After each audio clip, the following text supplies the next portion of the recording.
Alright, so here we are going to learn how to do gathering or ruffling. In order to do ruffles, you have to gather. So what I'm going to start with is explaining how to make ruffles to you. Basically, what you're going to do is, let's say, for example, you wanted to do ruffles down the side of a pair of pants.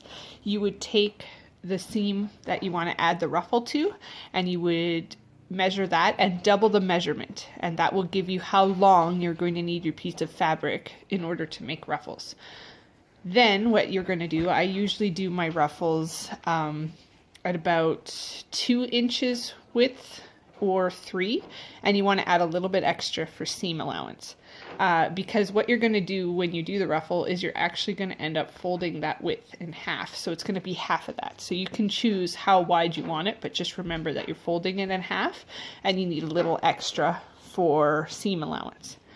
All right, so I have this piece here of this adorable wilderness print from Kiss My Stash. This is one of their mystery packs. So when I set up to do the ruffle, I need to sew along the top of this piece of fabric here, and I'm going to use a straight stitch, and I'm going to do it at the longest here. I'm going to do number 1 for me. Sorry, my camera doesn't want to focus. Number 1 for me, and then I'm going to increase the length. Mine only goes up to 5, but that's, you want it as long as you can get it pretty much. All right, so back to this. When you start your start sewing along the top, you want to leave a little extra string for a tail, and basically what you're gonna, that's just so that you can hold it together. And then same when you end, you want to leave a little bit of extra string. So I'm going to start gathering. For me, my bobbin thread is the one that's on the bottom of this piece.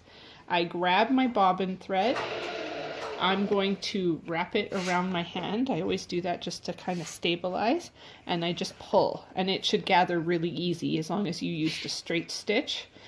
And yeah, I just pull, and then I can glide that fabric along that string, and then once I've got it to where I want it to be, I need to tie that off. So let's say I tied that string off on the end here.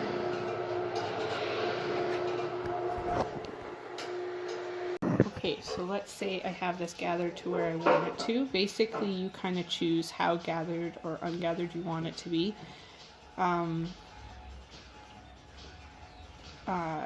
For ruffles, you kind of want it to be pretty gathered to give that nice ruffled look. So basically, I'm going to fold it again, just to kind of give you an idea of what the ruffles actually look like. That is a bit too gathered for my liking. Here is where I would probably use an iron and press it to try to show, but I don't have an iron with me. But here's where I would probably press it. But basically, so that's kind of what the ruffles are going to look like. Then I would take it and I would pin it between the 2 seams, the 2 pieces of fabric where I want to put it after it's been pressed, and I would stitch it in place and it would stay put. And then I would top stitch it. I would go and I would pin that seam. I have a video on top stitching too, so I would probably just check that out. But basically, yeah, so you're going to fold it once you have it to where you want it to be gathered. Let's ungather this a little bit so I can show you. You're going to fold it, and then again you're going to kind of manipulate it so the ruffles look how you want them to look, and then you're going to pin it where you want it to be, and you're going to sew it in place. I usually have my ruffles between 2 other pieces of fabric. It's just easier to keep them in there. But basically, yeah, so that's kind of what your ruffles are going to look like. And then you can take a look at the top stitching video to see how you would top stitch your ruffles into place. But gathering can be used for other things too. Gathering is used in a lot of skirts. It can be used for ruching. Ruching is a little trickier, but I will definitely do a video in the future about ruching. So hope you enjoyed this tutorial on gathering and learning how to do ruffles. I put ruffles pretty much on anything I can put them on.